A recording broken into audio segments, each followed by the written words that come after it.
Hello guys, welcome to my YouTube channel. स्वागत है आप सबका study with Usha ma'am channel पे।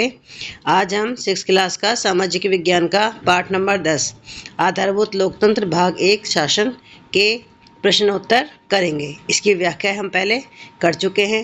व्याख्या का लिंक आपको डिस्क्रिप्शन में मिल जाएगा। चलिए स्टार्ट करते हैं। पहला क्वेश्चन है कि शासन का क्या अर्थ है। तो उत्तर है कि निर्णय लेने, समाज के जीवन को विभिन्न नियमों के अनुसार व्यवस्थित करने और यह सुनिश्चित करने की प्रक्रिया को शासन कहते हैं। क्वेश्चन नंबर 2, हमें सरकार की आवश्यकता क्यों है। तो आंसर है हमें नियम बनाने और लागू करने, व्यवस्था बनाए रखने, समाज में संघर्षों का समाधान करने और यह सुनिश्चित करने के लिए सरकार की आवश्यकता है कि सब कुछ ठीक और निष्पक्ष रूप से चले। क्वेश्चन नंबर 3, लोकतंत्र का क्या अर्थ है और यह क्यों महत्वपूर्ण है। आंसर है कि लोकतंत्र शासन का ऐसा रूप है जिसमें लोग अपने शासक को स्वयं चुनते हैं। ठीक है। लोकतंत्र का महत्व, पहला है कि लोकतंत्र यह सुनिश्चित करता है कि सभी के साथ समान व्यवहार किया जाए और किसी के साथ भेदभाव न किया जाए। पॉइंट 2, प्रत्येक व्यक्ति को प्रधानमंत्री, राष्ट्रपति, मुख्यमंत्री, न्यायाधीश आदि सर्वोच्च पद प्राप्त करने का समान अवसर प्राप्त है। थर्ड पॉइंट, प्रत्येक व्यक्ति को अपनी राय व्यक्त करने, अपना धर्म चुनने की आज़ादी है। फोर्थ पॉइंट, लोकतंत्र लोगों को अपनी सरकार चुनने, बदलने और उसकी आलोचना करने की शक्ति देता है। क्वेश्चन नंबर 4 देखिए आपकी किताब में पेज नंबर 151 पर, ठीक है, एक चित्र दिया गया है। चित्र है 10.1।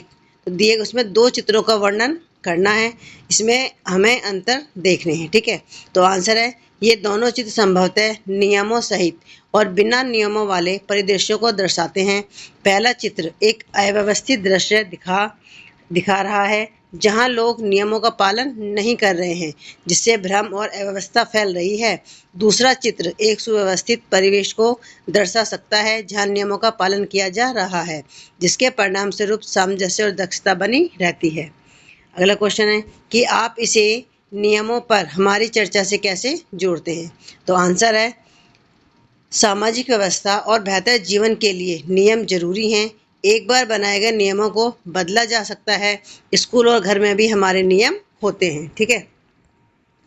अगला क्वेश्चन है कि आपके स्कूल के कुछ नियम क्या हैं, इन्हें किसने बनाया। तो उत्तर है कि हर स्कूल में छात्रों, शिक्षकों और गैर शिक्षण कर्मचारियों के लिए कुछ नियम और विनियम होते हैं।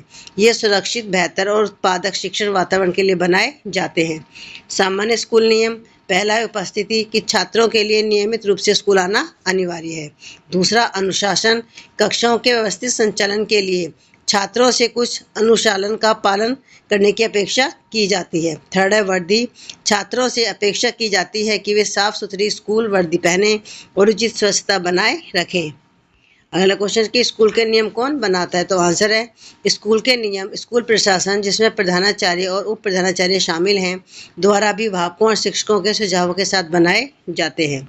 अगला क्वेश्चन, क्या आप अपने दैनिक जीवन के ऐसे अन्य पहलुओं के बारे में सोच सकते हैं जहां सरकार महत्वपूर्ण भूमिका निभाती है। तो आंसर है ऐसे कई क्षेत्र हैं जहां सरकार महत्वपूर्ण भूमिका निभाती है और जो हमारे दैनिक जीवन को प्रभावित करते हैं।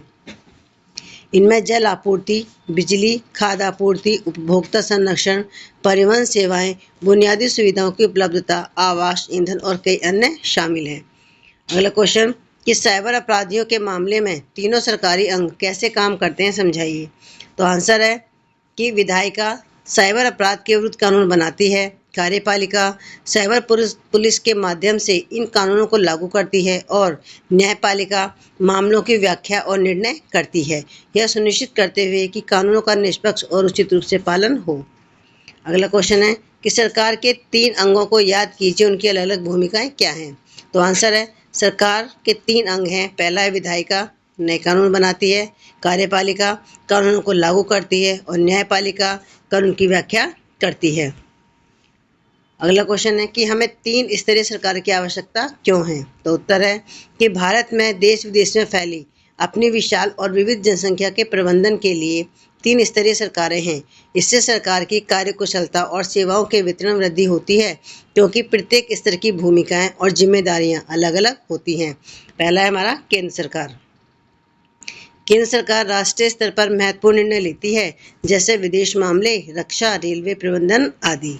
दूसरा, राज्य सरकार पुलिस के माध्यम से कानून और व्यवस्था जैसी राज्य की विशिष्ट आवश्यकताओं की देखभाल करती है। और थर्ड है स्थानीय सरकार, जबकि स्थानीय सरकार कचरा और व्यवस्था, प्राथमिक स्वास्थ्य आदि जैसी स्थानीय मुद्दों का ध्यान रखती है। देखिए, इस चैप्टर के सारे बहुत इंपॉर्टेंट क्वेश्चन थे, ठीक है, जो आपके फर्स्ट टर्म या मिड टर्म एग्जाम के लिए बहुत ही इंपॉर्टेंट है। तो प्लीज़ मेरे चैनल को लाइक और सब्सक्राइब जरूर करें, साथ ही और बच्चों को भी शेयर करें ताकि बच्चों को भी इसका लाभ मिल सके। और आप कमेंट करके भी बता सकते हैं कि आपको क्वेश्चंस की लैंग्वेज कैसी लगी और क्वेश्चन आपको कैसे लगे, ठीक है। तो आज की वीडियो बस इतना ही, मिलते हैं आपसे नेक्स्ट वीडियो में। Thank you.